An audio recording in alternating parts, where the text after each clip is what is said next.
Today, I am going to tell you a story titled, An Irresistible Offer, written by Coglianese. Now sit back, relax and enjoy the story with Campfire Ambient. Unit B212. That's where they sent us. My mother sent me because I was 19 years old and have the energy. My cousin Naomi was also there for the same reason. Although she's 20. Her mom and my mom are sisters, and apparently they have the same ideas about youth, our unlimited energy, and naivete when it comes to free physical labor. Our great-grandmother passed away at age 95 last week. This storage unit was hers, and had to be cleaned out by the end of the month or they would lock it and make our family pay a huge fee to open it back up again only to clean it out anyway. After opening the padlock, Naomi and I yanked up on the metal roll-up door. A puff of stale air wafted out, along with plenty of dust. The unit was jammed to the doorway with cardboard boxes and furniture. We rented a cargo van and were told to sort through the entire space and take what we wanted to keep. We would have to come back tomorrow to throw away what we didn't want. Our instructions weren't clear, but it seemed like nobody in our entire family wanted to get stuck with this detail. In contrast to the hot summer day, the storage unit was cool and sort of inviting. It was on the second floor inside a huge warehouse. Wide concrete floors meandered like a labyrinth, granting access to the units. And a large elevator descended to the ground floor, just a few yards from a door. We backed the van right up to that door. With the giant rolling carts, this job might be easier than we anticipated. In no hurry, we started by dragging the first stacks of boxes out and skimmed through them to see if anything valuable lay inside.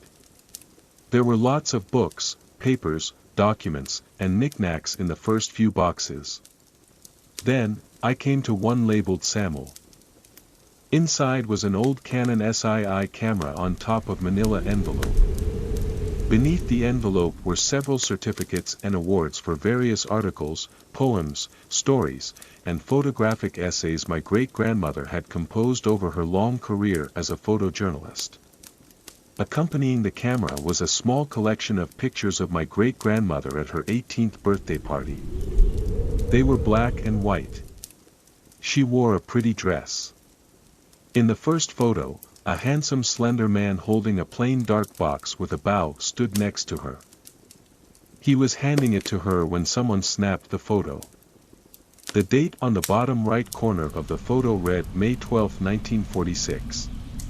On the back, she had written in faded black ink, "Thank you, Samuel." There was a small black notebook under the stack of papers. It had a plain cover, no writing or pictures. When I put the book back inside the box, a single slip of paper slid out. It read, "Samuel Romero is the rightful owner of the Canon S2 camera. Please return to his possession to nullify the curse." "Hey, Naomi. Look at this." I handed her the note, and she read it twice with bulging eyes. "Curse? What do you think that means?" I shrugged and said, "You ever see this guy? The one giving her the box?" She shook her head. We thumbed through the rest of the pictures. He was in every single one. She looked radiant and full of joy. Samuel stood next to her, beaming with pride at her alacrity. I turned my attention to the next unopened box labeled Pictures 1940 to 1950. I sat down on the cool concrete and pulled out a stack of black and whites. Naomi saw me and said, "Hey, you're not getting paid to sit on the floor." I laughed and said, "We're not getting paid at all. Come over here, you gotta see these." The pictures showed our ancient relatives at parties, all dressed to the nines, with drinks in their hands. The hairstyles were terribly dated, noticeably different from modern times. As was the fashion. Classy and well put together, though. There he is again. I don't ever remember hearing about him before. Do you? She shook her head. An hour slipped by as we studied the stacks of photos. It was amazing how diligently our ancestors documented their lives through photography back then. Exact dates printed on every photo. Amazingly, great-grandma's photos were stacked chronologically. For more boxes held hundreds of pictures, spanning the decades right up to 2022. The third box I came across held a stack of magazines with certain pages tabbed. They were brilliant visual spreads in Life magazine, National Geographic, Vogue, and Popular Mechanics, among others. "Mike, look at this." She even kept notes on this stuff. She held open a section in the middle of a 1947 ladies' home journal. There was an amazing winter landscape scene accompanying a poem by Margaret Anderson, great-grandma, called A Winter Lesson. A handwritten note on a piece of lined steno paper read, "My first winning photo in March 1947. The Badgley Patterson Prize for Photography. Thank you, Samuel." There were certificates of achievement and awards stuffed into the pages of all sorts of magazines. Great-grandma had written articles and submitted astonishing photographs of many historical events over the decades. She covered the Korean War, Vietnam, Rosa Parks, the JFK assassination, the Malcolm X assassination, and seemingly hundreds of others. As the morning dragged on, we continued sifting through stacks of photographs. I began to notice a pattern, and wondered if Naomi saw it too. "Hey, did you notice that Samuel guy is in a lot of these pictures?" She looked up at me with a hint of apprehension in her eyes. "Yeah, I've seen him in a lot of these. Did you notice anything weird about him?" Nodding, I said, "Yep. He doesn't seem to age. Look at this stack from the late 1960s. I swear, this guy looks exactly the same as he did when great-grandma was a teen." She quietly said, "Maybe he ages well. I mean, great-grandma was only 40, and she looked great." "Yeah, but you can tell she's 40. Look at this old one again, the one where he's giving her the camera. Great-grandma is 18 here. How old do you think he looks?" Shrugging, she said, "I don't know, in his 30s. He's got most of his hair, he's thin, in great shape. No lines on his face. Yeah, I'd say he's 33 or so." Shoving a picture from 1969 showing great-grandma accepting an award from a tuxedo-wearing gentleman on a stage, I said, "And how about here? How old does he look?" Samuel stood behind great-grandma, grinning devilishly as she gave a half-hearted smile. Naomi thought for a moment. Then said, "Okay, yeah. I'd say he was probably about 33 in this picture. But how is that possible?" I grabbed another stack, blowing right through the 70s and into the 80s. Color photos on square paper, with the dates still printed in the bottom right corners. I saw my grandparents and parents in these pictures, and of course great-grandma. There was an entire envelope of pictures from June 4, 1983. It was an 8th grade graduation party for our Uncle Drew. He was a few years older than my and Naomi's mothers. But we recognized our respective mothers wearing matching blue terry cloth dresses. They were 6 years old in the picture. Often wearing matching outfits at family gatherings, until they got old enough to pick their own clothes. The photo was taken in Uncle Drew's childhood backyard. There was a huge concrete patio, and in the back there, sitting on a flimsy folding chair holding a glass with brown liquor was Samuel. He wore black pants, a short-sleeved button-up shirt, and a wildly charming grin. Great-grandma sat next to him, frowning. She was clearly in her mid-50s. Pointing at Samuel, I said, "See? There he is again." She thought for a second, then said, "I don't remember ever meeting him. I mean, I never really paid attention. I suppose he could have been around, but why wouldn't anyone tell us who he was? Ignoring her question, I asked, "And how old do you think he is in this one?" Naomi shuddered. I felt a chill run up my spine. She whispered, 33. Maybe older. Shaking my head, I said, "He hasn't aged a day since 1946. That's almost 40 years. Who is this guy?" Pouring through more boxes now, we had papers and photos stacked on the concrete floor outside the storage unit now. Boxes stacked against the far wall with pages sticking out from all sides. Naomi stood next to a stack of 4 boxes, the top one with its lid on the ground. She peered inside with wide eyes. Waving her hand at me, she said, "Get over here, Mike. You gotta see this shit." It was the thick book with a blank black cover underneath the old Canon camera. It felt like either leather or some other animal hide. Inside the book, starting on the very first page, was a list. A list of historical events. Beginning with the end of World War II on May 8, 1945. There were red check marks next to many of the events. But as I flipped to later decades, I saw fewer and fewer red check marks. There were large photos in an album, showing great-grandma accepting awards throughout the decades. Certificates documented the awards, illustrating great-grandma's prestigious career. I noticed an odd pattern though.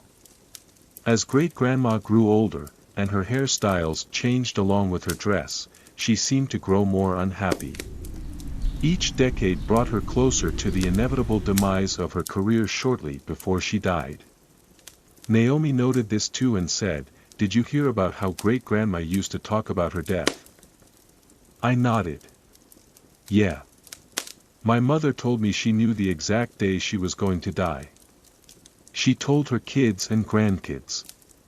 There are like a dozen or more people who could verify it."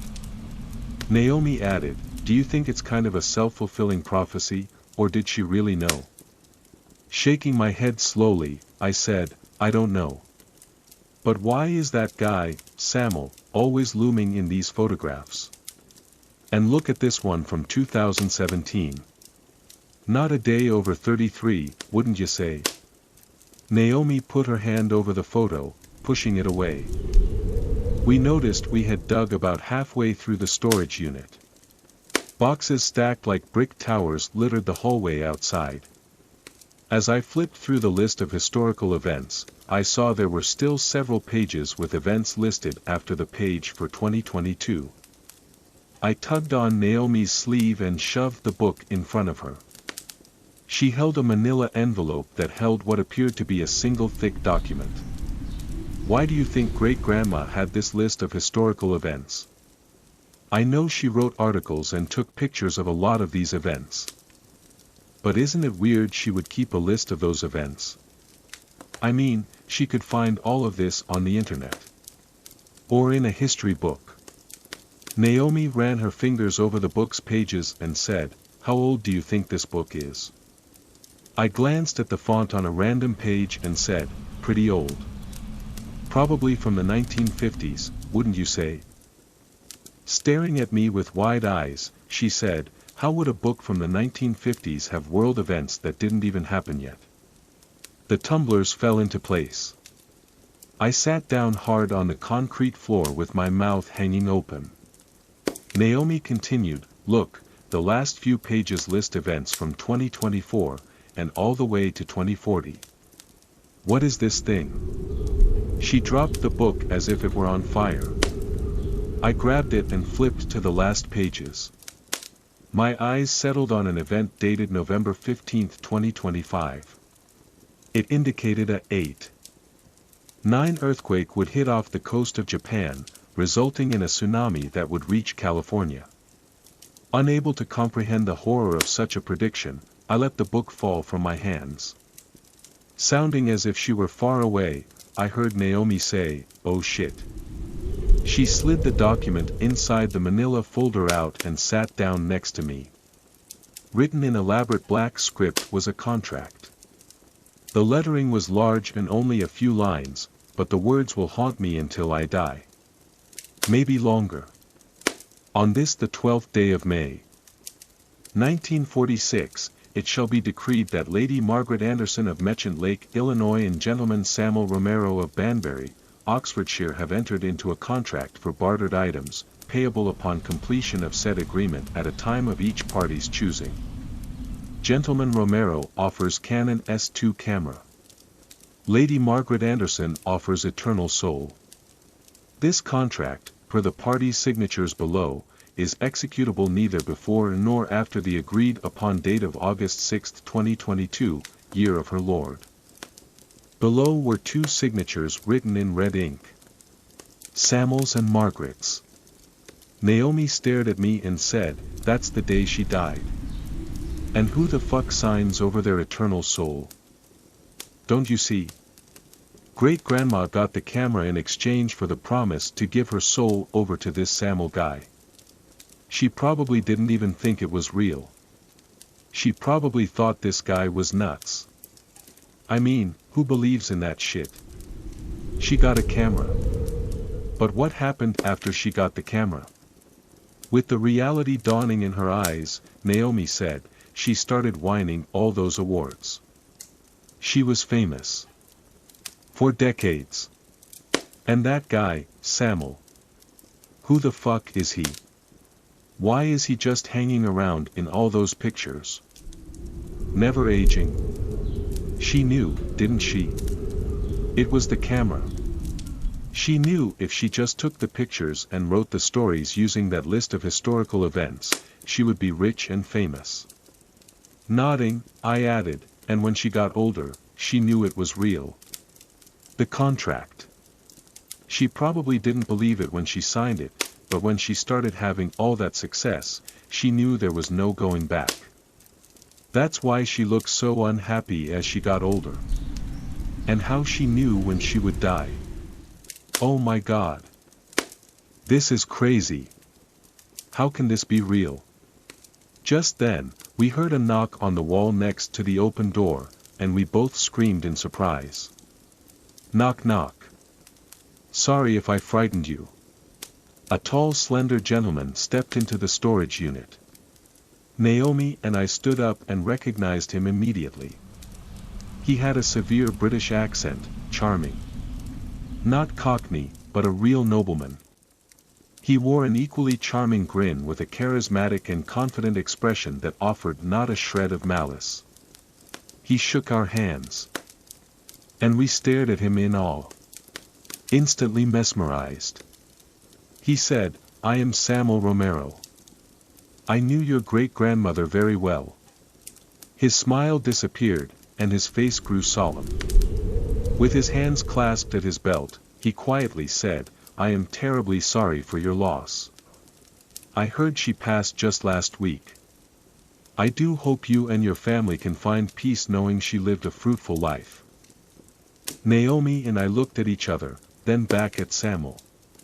If I had to guess, I'd say he was 33 years old.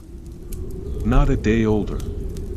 With courage I couldn't muster, Naomi held out a picture from 1952 and pointed at the man we assumed was Samuel. As if in a daze, she said, "Is this you?" Samuel cocked his head back and laughed lightly. Looking at her with a playful grin, he said, "What do you think?" Barely above a whisper, I said, "What do you want?" "Ah yes, I am intruding. I shall be on my way in a moment. By any chance, have you come across an old Canon S2 camera? I loaned it to your great-grandmother ages ago, and I have come to collect it. It's a very important family heirloom, and I do hope you will be able to part with it." Naomi and I moved aside, allowing him to saunter toward the box with camera. He scooped it up and headed back toward the hallway with a smile. Just as he was about to glide away, he spun around with a flourish and pulled a business card from his coat pocket. As he held it out to me, I noticed it simply had his name, Samuel Romero, in raised black lettering on the front. It was an eloquent script. I ran my fingers over the letters, feeling them as if they were alive. Naomi glanced at the card, then back at him, and said, "What's the card for?" With an entrancing laugh, he said, "If you ever need anything, just call me." And that's the end of the story. Thank you for listening.